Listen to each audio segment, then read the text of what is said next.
All right, man. Welcome to Crow 777 Radio. This is hour one of episode 628. Me and Jason today, and we are going to tackle the history of mind control. I guess we should open by asking, is your mind your own? And actually, you might be surprised. But anyhow, welcome, Jason. And a rather lovely good morning. Let's jump in here. Mind control, which has also been called brainwashing, coercive persuasion, or thought control, means trying to control other people's behaviors and beliefs. While doing so, a person or group attempts to persuade others to change their basic beliefs and values, oftentimes with an attempt to add in new forms of beliefs and values.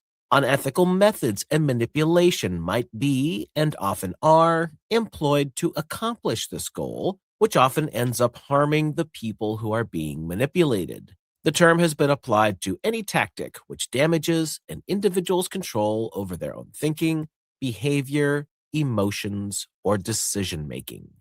The sad truth is that there are major portions of our so-called culture, and we don't really have a culture. Most of what we call culture is designed through entertainment, a lot of it. But much of what we're about to cover and certain methods of mind control use some very simple tactics. One of the basic tactics used is repetition. Now consider our music. If you go back to a time when people actually had to get educated and study hard to understand music theory and all the things that go with it, it is very complex. The music they made was very complex. The music was generally back then delivered to you in frequencies that were sometimes called green frequencies or Verdi frequencies. This is before we went to 440, which was an intentional jacking up of those green frequencies. As a matter of fact, they made 2 or 3 runs at it right before World War II, mind you, and they implemented the changeover, and they had to keep it hidden from, I think it was France, because no one there was going for it. But to get back to the point, consider the music we have now and compare it to even something like Beethoven, which isn't that long ago, by the way. What we have now is repetition. And, you can ask Jason, when you meet other musicians, how often, I'm not even going to answer the question because I think you will answer it. If you sit down with musicians you don't know and you want to play something together, not knowing what songs you know, what they know, what do you almost always go to? It'd be a blues jam. Yeah, exactly. 12-bar blues, almost always. And it's astonishing how much of rock and roll is built around 12-bar blues. But here's my point. If you take a song like, what's the guy's name who did Werewolf of London? Warren Zevon. That song, if I'm not mistaken, and I don't think I am, but maybe I might be off a little bit here. There's no chorus. There's no anything. It is the same riff over and over and over. And much of the music we grew up on is based on this repetition.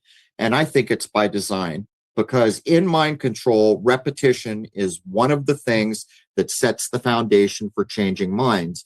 And it doesn't take a genius to look at the news. How many times have you seen someone take news from every city in the country and they are literally verbatim saying the same words? Repetition.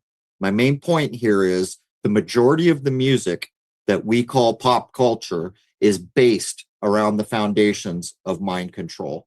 The rise of mesmerism in the late 18th and early 19th centuries that was spearheaded by Franz Anton Mesmer and his followers demonstrates the early attempts at some form of mind control. Franz Mesmer lived from 1734 until 1815 and was an Austrian physician.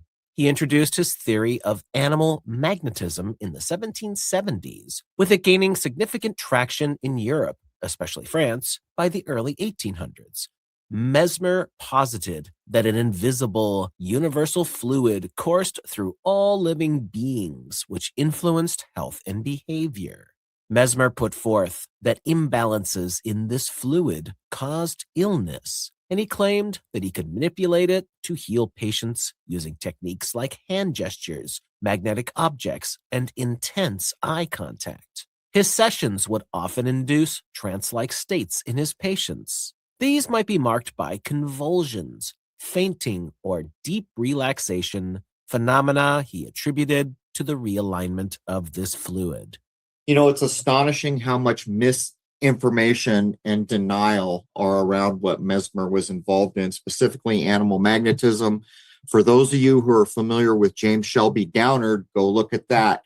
He hooks up what he calls animal magnetism to ley lines and all the other things to do the hocus pocus magic that Downard was so brilliant at covering. But in this, I just don't think people realize how often these tactics are brought to bear. Here's one example. Guy's out selling books and he's not doing so well. He's informed if you do this one simple thing, it'll make your sales skyrocket. You can probably look this up to confirm it. And it's a very simple thing, but it has been shown time and time again to work. What you do is you pose a question and then you answer your own question with buy my book. And time and again, when it was measured what they were selling before this was implemented and after, it's like hundreds of % increase in sales, just for simply saying things like, well, do you want to know how you can prevent yourself from being hypnotized? Buy my book. I mean, that's pretty simple and basic, but I'm telling you, look it up. It works.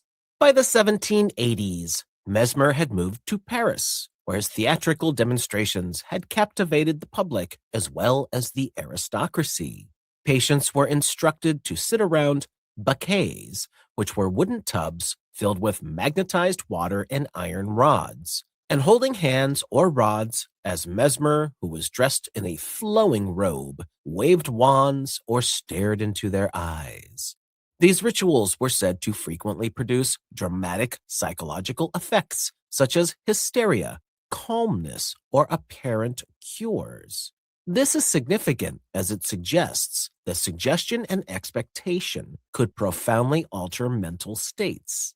In 1784, a French royal commission, which included Benjamin Franklin, investigated Mesmer's claims and dismissed animal magnetism as a physical force, attributing the effects to imagination and suggestion. This did debunk Mesmer's scientific basis, but it inadvertently highlighted the power of the mind to be influenced, which foreshadowed later mind control concepts. After Mesmer's death in 1815, his ideas didn't fade. Instead, they evolved. In the early 19th century, his followers, who became known as mesmerists, set about refining his techniques. They stripped away the mystical fluid theory and focused on the psychological mechanisms at play. This shift birthed modern hypnotism, a term that would be coined by a Scottish surgeon, James Braid, in 1841. Okay, a couple of things. This has been downplayed so much, and we can use this example to show how popular and what a big deal it was at the time. If you meet someone who's dazed and confused, what do you say? They're mesmerized. Well, that word's pulled from this man's name, and I would put forward for a word to be created and put into our lexicon, it must have been a pretty big deal. But one thing I noticed for certain is it seems like almost everything to do with magnetism, whether it's like this kind of occulty ideas or general mechanics and other things, has been downplayed and obscured, and everything electrical and things to do with electricity have been promoted. But from one of my top 5 books, one of my top 5 favorite books, The Diary of a Yogi, which was written by a man named Yogananda, who was high up in what I'll call the mind sciences that were based, I don't know, for millennia in India. He actually talks a little bit about hypnotism in that book, and he says you should never let anyone hypnotize you, and it's described why.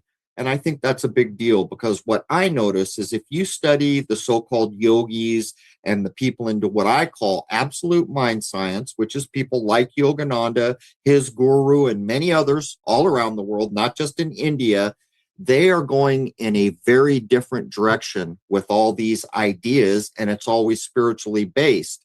And when we see hypnotism and other things, it's the opposite. It's going in the other direction. And I think that Yogananda was correct in warning people not to let people into their minds. In 1886, Sigmund Freud began laying the groundwork for psychoanalysis in Vienna, which was a development that revolutionized the understanding of the human mind, as well as its potential for manipulation. This marked a significant shift from the earlier and less scientific approaches, like mesmerism, to a more structured psychological framework that sought to uncover and influence unconscious thoughts through talk therapy.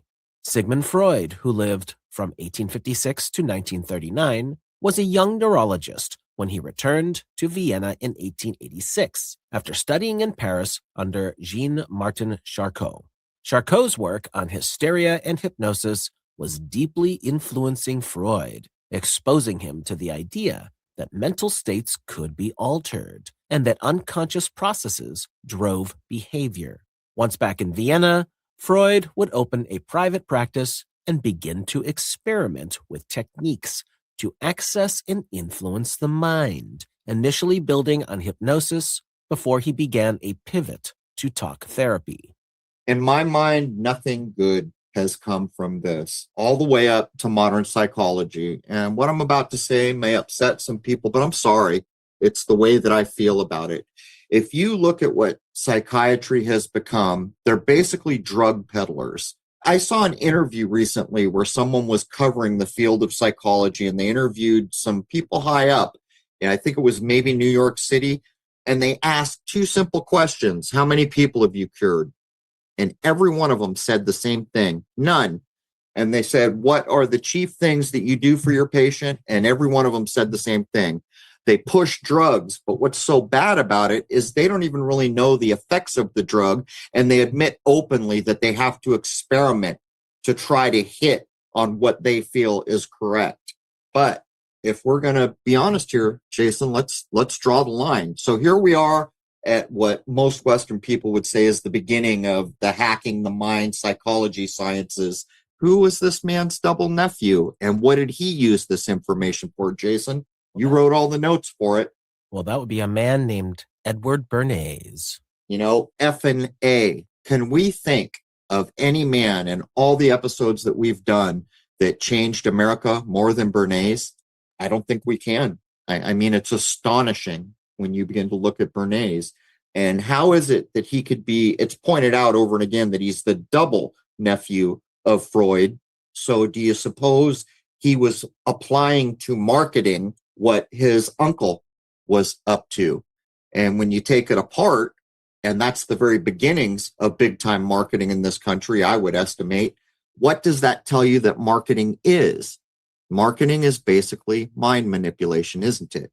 What marketing does is tries to get a person to do a thing they would not have done otherwise, and at no time is telling the truth or being accurate a concern of marketers. Bernays took the techniques developed by his Uncle Siggy and applied them to great effect and much success to his business of being a public relations counselor. And those techniques are still being used today. You know, I hadn't thought of it, but if I'm not mistaken, you'll probably remember, wasn't Bernays's second language English? Didn't he speak German first or Austrian, which I think is the same, isn't it? I'm not entirely certain if he spoke English or German first. Well, I think I remember that, but even if I'm wrong there, I think it's safe to say that Freud primarily spoke a Germanic language. And the only reason I'm bringing it up is because I've read on many accounts that the best language in the universe, in the known universe for engineering of any kind, is German. And I mean, who's going to argue with how great the engineering has been out of Germany? I just looked it up. It looks like his primary language was English because he moved to the United States as a child and grew up in an English-speaking environment. Okay, so I did make a mistake on him, but I'm pretty sure he was bilingual, though. I would think that he would have to be. I remembered it wrong, but anyhow, the uncle did in fact speak German. I'm just drawing the line that basically what we're talking about is, you know, mind engineering, where you're trying to come up with ways to hack the human mind. Around 1886 to 1889, Freud began his transition from hypnosis to what he would later call the talking cure. Freud was attempting to deal with patients' symptoms through hypnotic suggestion, but he was growing frustrated with the limitations of hypnosis as some patients resisted trance, with results being inconsistent. Freud, more and more, began encouraging his patients to speak freely about their thoughts, their memories, and their dreams, which was a method that Joseph Breuer, an Austrian physician and physiologist whose work significantly influenced the development of psychology and psychoanalysis, had stumbled upon with a patient with the pseudonym Anna O. This free association sought to bypass conscious defenses and reveal unconscious material. By the late 1880s and 1890s, Freud had fully developed psychoanalysis, moving beyond hypnosis and into a method that relied on verbal exchange, interpretation, and the therapeutic relationship. Freud's intent was, of course, therapeutic, as he was trying to help patients overcome neuroses. However, his methods and insights revealed the mind's susceptibility to external influence, which prefigured later coercive applications. In other words, they're starting to crack the door on how to hack the human mind. And, think about what we're saying here. All this time ago, late 1800s, they're starting supposedly at this time to figure out how the brain works, how it can be manipulated, all these things which are going to be put to use at a later date. But what's come of it? I opened with that idea. What do psychiatrists do now? How do we even allow psychiatry to be respected when basically admitted by some of the top people in their field, nobody gets cured, and the primary thing they do is push drugs, and they're not sure about what the effect of that's going to be? To me, it almost seems, well, I'm not even going to go there because I'll get too much poison pen mail. Go ahead, Jason. Moving into the beginning of the 20th century, the Russian physiologist Ivan Pavlov begins his famous experiments around 1901, with his key findings being published and refined through the 1910s and 1920s. While studying digestion in dogs, Pavlov noticed that they salivated not just when food was being presented, but when they were anticipating it, such as when they heard the footsteps of the lab assistant bringing the food. This sparked Pavlov's exploration of what he called conditioned reflexes. Pavlov would pair a neutral stimulus, like the sound of a metronome or bell, with an unconditioned stimulus, such as the food, that naturally triggered a response, in this case, the salivation. After repeated pairings, the dogs began to salivate at the sound alone, even without the food. This new response was what he called the conditioned reflex. Pavlov found that behavior could be shaped by associating stimuli in a predictable and repeatable way. The dog's reactions weren't conscious decisions, but automatic responses that were wired into their nervous systems through repetition. By the 1920s, Pavlov would expand his work to explore how conditioning could be extinguished, like removing the food association, or generalized, such as the dogs responding to similar sounds. Pavlov also studied how stress or overstimulation could disrupt these reflexes, which hinted at the limits of behavioral control. While Pavlov's findings didn't directly address thoughts or free will, they did reveal how external triggers could bypass conscious choice to alter behavior. This leap from physiology to psychology became a stepping stone for mind control concepts that would be used in the coming years, not just on animals, but on human beings as well. I mean, there's an underlying obvious statement we've got to make here, right?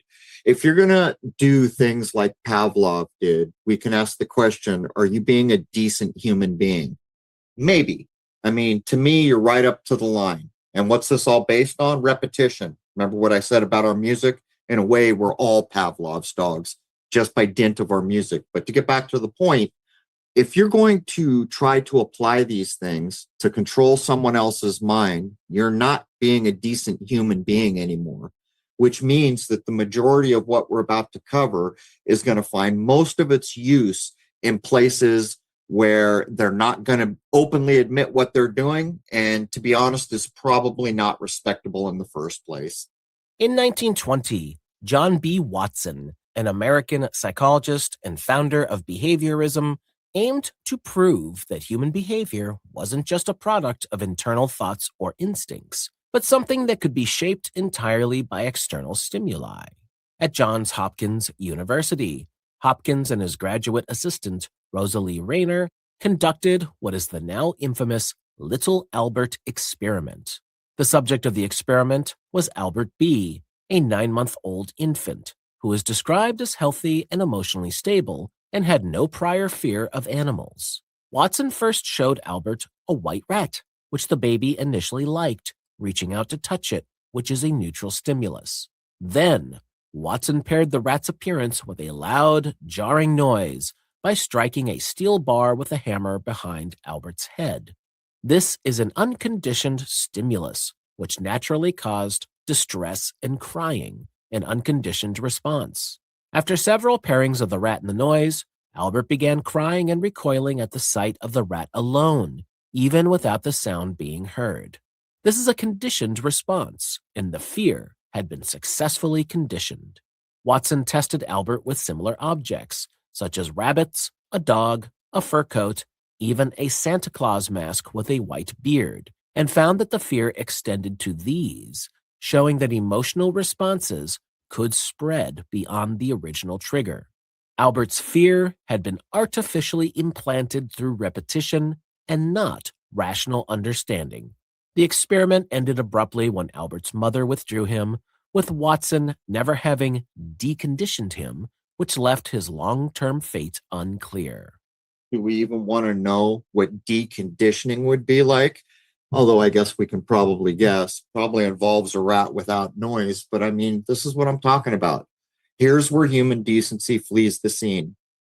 And here's where respected men in white lab coats, respected by our culture, because we've been trained to be in awe of science and respect the men in the white lab coats and listen to what they have to say, are doing things that are unacceptable. And we close out by saying Albert's mother apparently came to her senses and withdrew her child. Well, I got news for you, mother.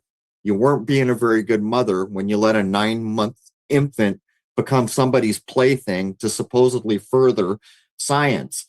But this is permanent damage. And as far as deconditioning, I'm not going to mention it, but really the damage has been done with a 9-year-old infant. Whether or not they can decondition him, you're learning everything at that age. And most of the things you learn when you were young stick with you for a good part of your life. The main point here is this is one of the main issues with psychology. They're not being decent human beings, and they always take it too far. And before we're done here, we'll show examples of taking it way too far. One could say that the decade of the 1930s were ripe for psychological manipulation, with the Great Depression leaving people feeling desperate and disillusioned. Two huge technological inventions also became normalized in Western society, with radio and film both emerging as powerful new media. Totalitarian regimes in Germany and the Soviet Union seized this moment in time, building on earlier behavioral science, like the previously mentioned Pavlov and Watson, with wartime propaganda from World War I being used to refine their methods of manipulation. Both Goebbels in Nazi Germany and Stalin in the Soviet Union understood that controlling perception of the masses was as crucial as controlling resources. This is kind of the narrow, one-minded nonsense we get in America. The big example here are these terrible totalitarian regimes, Germany and the Soviet Union. I would put forward that you want TV and radio manipulation, the king of that is America. Nowhere to be mentioned here. But I mean, come on. The minute that they got to radio, I am convinced they knew the power of what they were about to wield, mass communication. As I've mentioned so many times in the movie Brother Wherefore Art Thou, they're about to electrify for the first time a whole area of the United States. Incumbent senator comes to the radio station and his son says to him, "Look, Daddy, there's some constituents. Let's go press the flesh." And he smacks him and says, "You idiot. We are mass communicating here." So in the same way they knew the power, from ancient Greek in the amphitheater, they knew darn well that it was about to get a lot more powerful with radio, and even more so when they added imagery with television. I just think it's laughable that we always grab the villain states to make the example when I don't think anyone has surpassed propaganda use with entertainment more than the United States.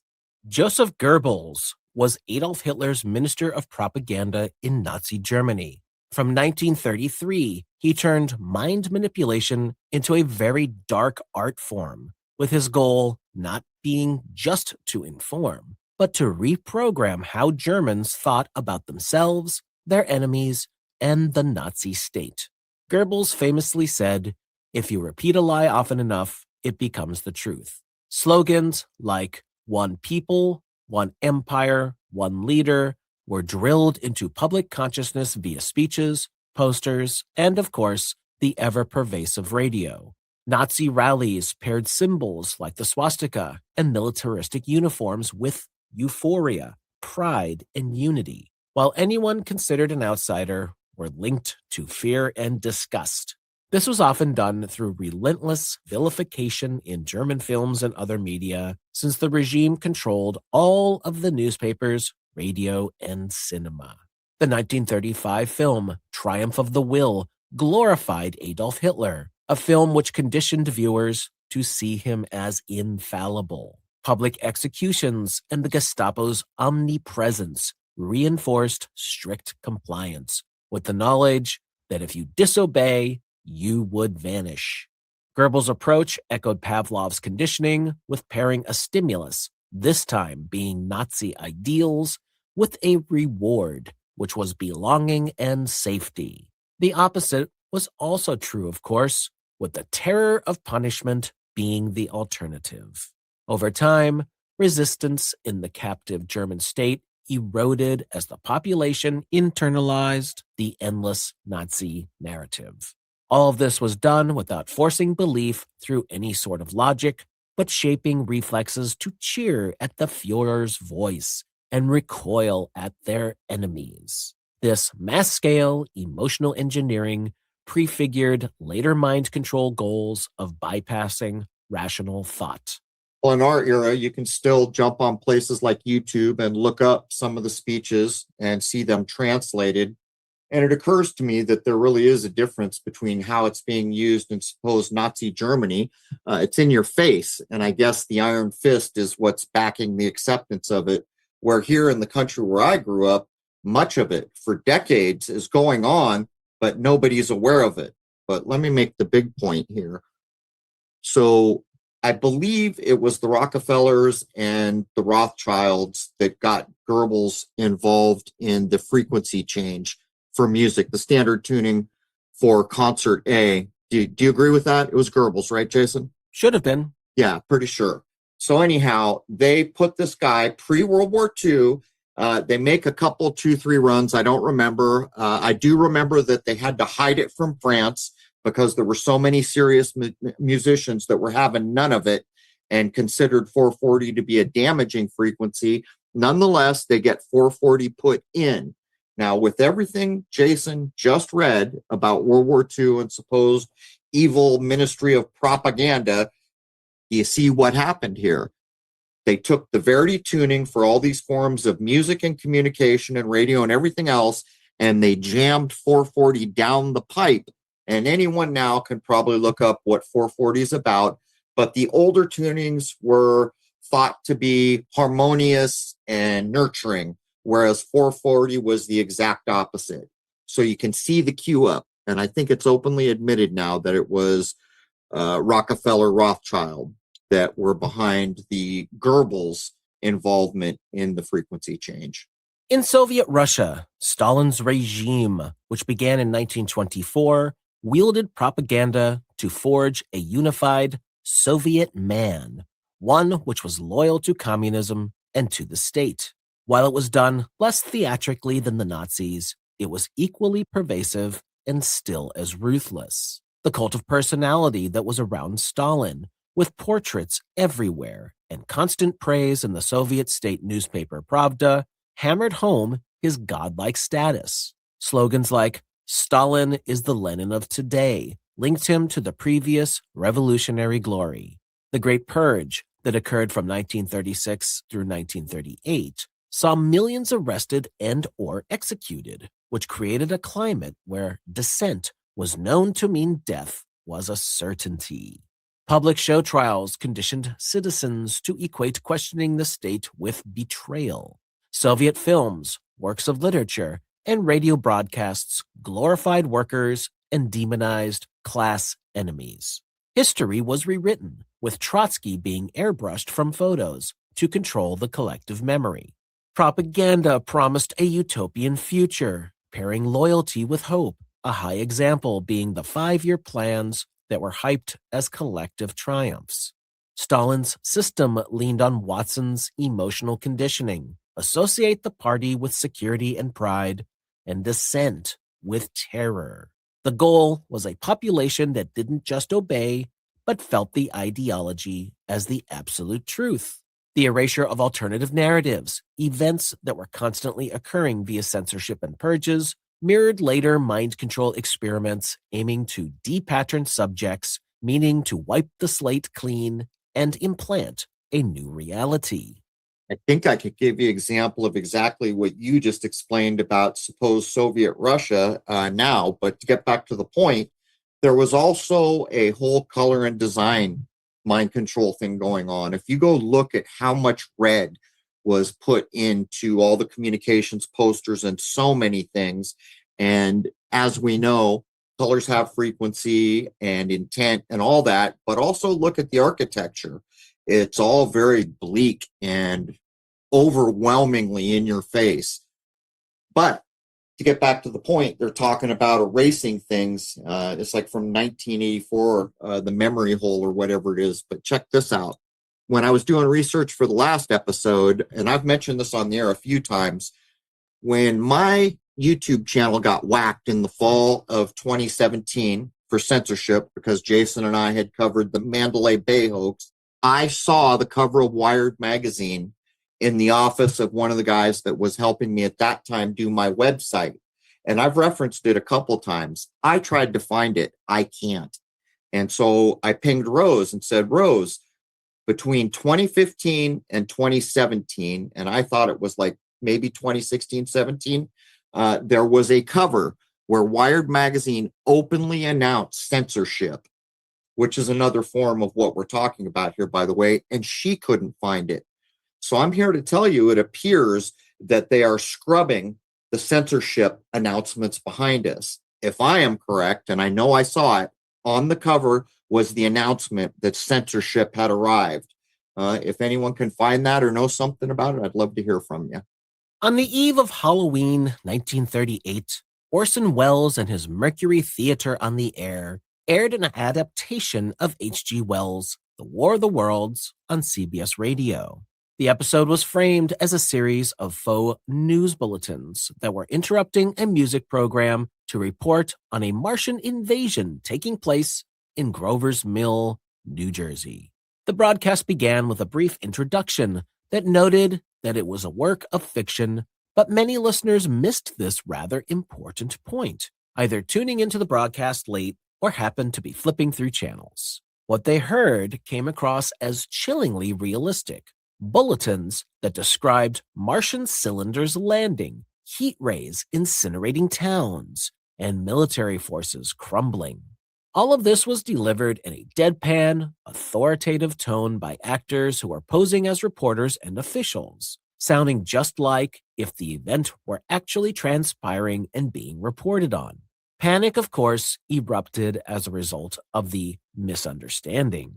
Listeners in New Jersey and beyond flooded police stations with urgent calls, grabbed their guns, or fled their homes.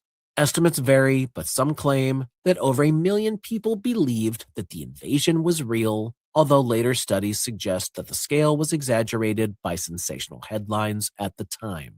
The realism stemmed from radio's credibility as a news medium in 1938, the lack of disclaimers mid-broadcast, and the tense worldwide context as World War II loomed not very far in the future. Needless to say, people were primed for catastrophe. Orson Welles later apologized and claimed that there was no intent to deceive. Regardless, the fallout revealed a startling vulnerability in the public psyche. The War of the Worlds incident isn't publicly claimed to be a calculated attempt at mind control, but it certainly demonstrated principles that are central to manipulating perception and behavior on a mass scale. The broadcast absolutely showed how quickly a group could be convinced of a fabricated reality if the delivery mimicked what were considered trusted sources. Listeners didn't question the news, and they reacted viscerally as a result, running or hiding from the perceived drastic threat. I'm calling poppycock. This was intended. This was another mind job. They were running a test to see what would happen. I've always had problems with Orson Welles. And of course, he's a big guy in Hollywood. Of course, he made the movie that's regularly voted the best of all time, which does what? It shows you what had become of media way, way back in our history, how it was just being owned, operated, and controlled, and they could make up wars if they wanted to. But he was in his early 20s when he was starting to get free reign in Hollywood and all these other things. But what's more, if I'm not mistaken, Jason, this whole little test run, as I'm calling it, came out of the Mercury Theater. Hint, hint, hint. And in the same way, I view this as a test to gather data after the fact about how people reacted. I think communism is a very similar thing. After all is said and done, we seem to be leaning towards or detecting that the so-called powers that be want to lean towards some form of weird communism. And when I talk to people like Fortune about what happened in Russia, that was guidelined from the top. So to get back to the point, I don't know how you feel about this, Jason, but to me, it was an intentional run so they could see what would the reaction be. It's definitely very suspicious, but I don't know if there's any hardcore evidence that's been publicly released to say that it was a test run. But would that surprise me? Not in the least. Well, this is the beauty of Hollywood, right? They do all that they do, and it's all plausibly deniable. And most of it is plausibly deniable at a level that if you assert in the way I am now, you become a nutbag and a conspiracy person. But I'm sorry, I'm not buying. I look at the names and everything else around it, and it fits the bill. So, how is it that he did this, supposedly caused all this upheaval? I think people were injured or something. What happened to him? They drag him up to the Senate and don't even bother to slap his wrist, or the Congress, I mean. I am fairly confident, although again, there's no direct evidence to prove this, that something was up with Orson Welles because he was willing to play ball in a really big way with this early media empire that was forming. And it seemed like he was able to do whatever it was he wanted from that point. It's crazy when you look at the accounts, and of course, some of those are Hollywood accounts. But if you look at other so-called producers and directors supposedly scratching to get their film made, here comes this guy in his very early 20s, not only getting to do the movie he wants, not only writing it the way he wants, but telling the studios to get out of his way and doing whatever he wants along the way. So there's clearly more to the story here. World War II, which ran from 1939 until 1945, wasn't just a clash of armies. It was also a battle for minds. Psychological warfare became a legitimate and formal strategy, with nations deploying deception, propaganda, and interrogation techniques to outmaneuver enemies. The Office of Strategic Services, the OSS, was formed in 1942 under William Wild Bill Donovan. This was America's wartime intelligence agency, and it was tasked with espionage, sabotage, and cracking enemy secrets.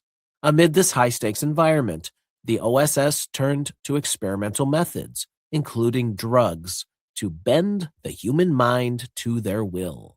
The OSS sought ways to loosen tongues and extract reliable intelligence from captured soldiers, spies, and defectors. Traditional interrogation, meaning threats and torture, would often yield lies or silence, so they began to explore pharmacology to bypass resistance. They employed the use of several drugs in their attempts.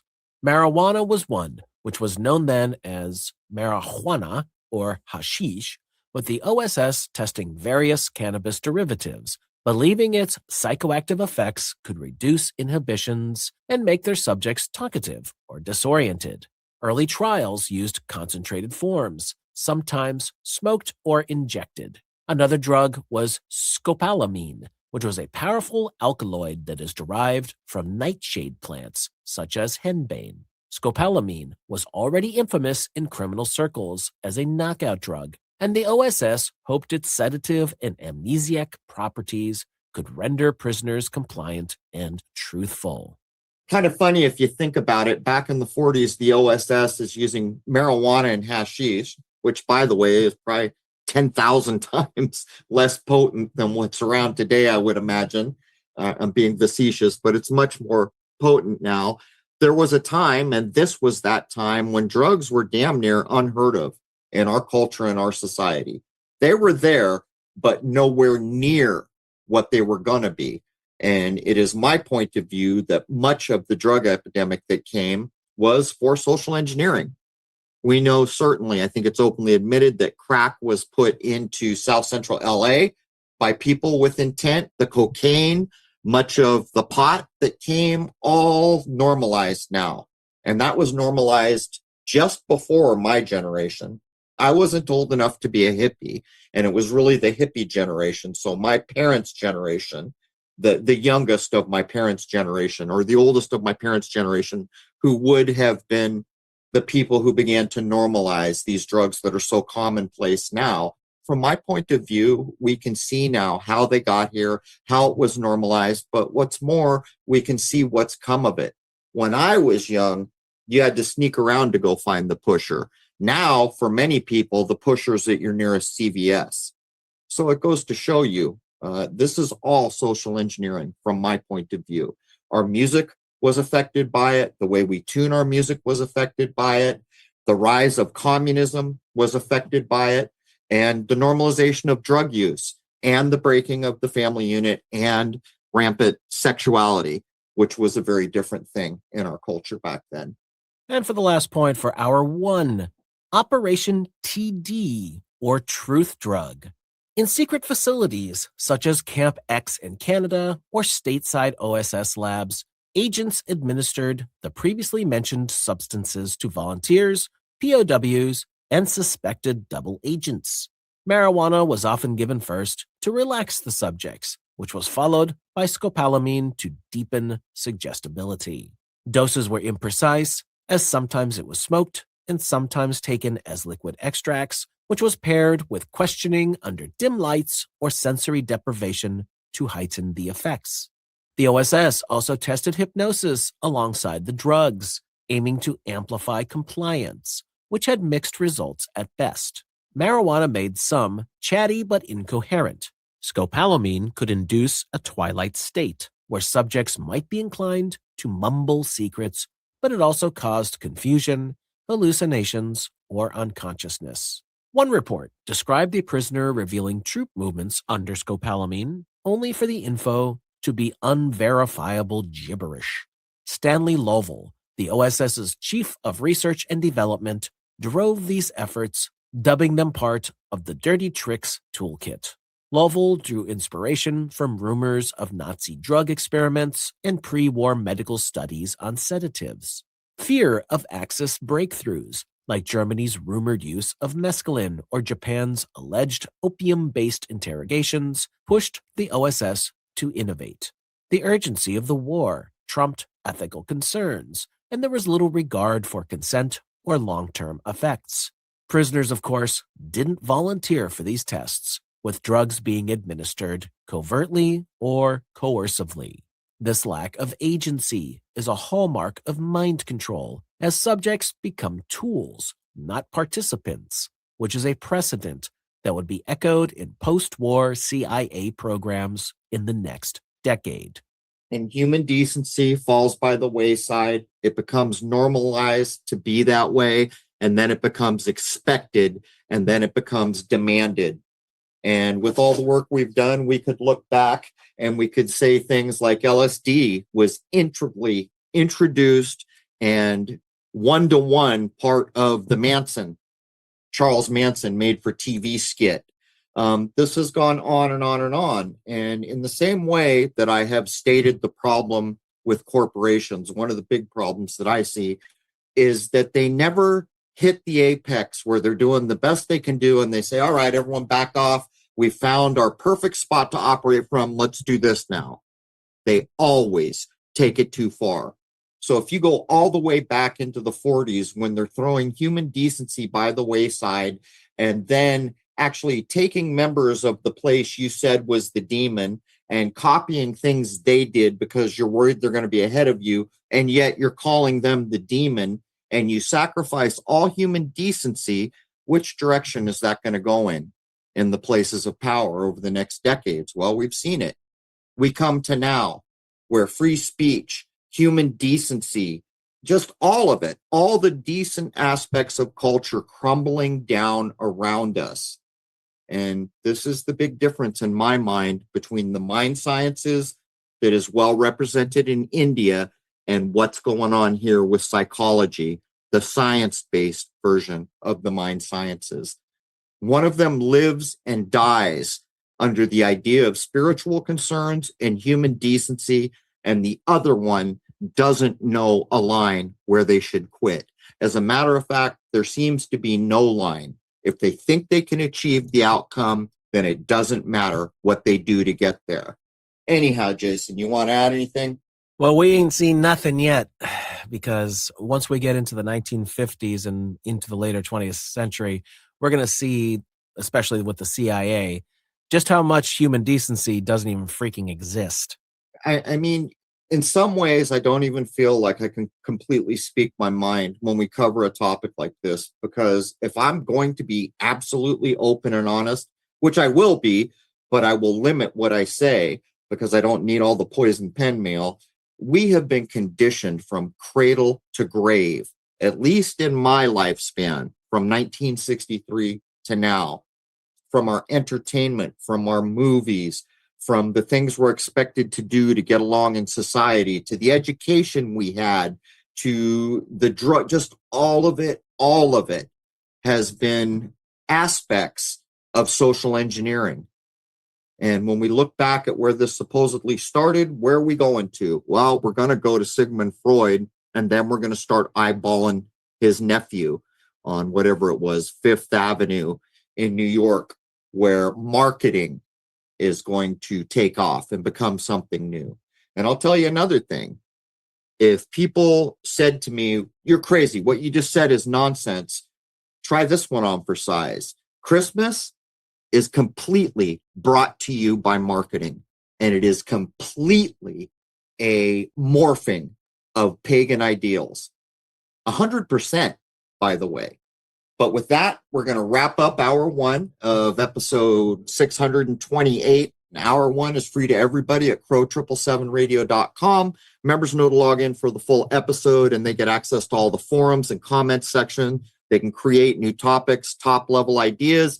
They can also stream the 2-hour film called Shoot the Moon anytime. That covers all my older telescope work, lunar waves, UFOs. We'll be back for hour two, and I'd like to wish you all a happy, healthy, and higher-minded new era. I hope to see you logged in for hour two. There it is, man. Cheers.